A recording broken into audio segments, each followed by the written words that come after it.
Guys, Dr. Tim coming from the lab. We've talked about mobility, we're now talking about stability. And I like this as more of a less isolated version of shoulder blade activation and shoulder stability. It's called a 90-90 press with band detention. Multiple directions, but the band is right about my shoulder directly to the rig tied, pretty light pressure. I'll step into shoulder tension. My position is always 90 degrees here, 90 degrees here.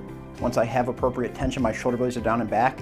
And all I'm doing is a movement into a press where I feel some perturbation from the band pulling me into a position where I need to stabilize. And I will go through these reps, probably 5 to 10, and I'll rotate different directions, give it a different stimulus. Press, still at 90-90 my starting position, shoulder blades pinched, rotate again, down and back, press 90-90, press 90-90, and I'll go all the way through that range of motion. Press.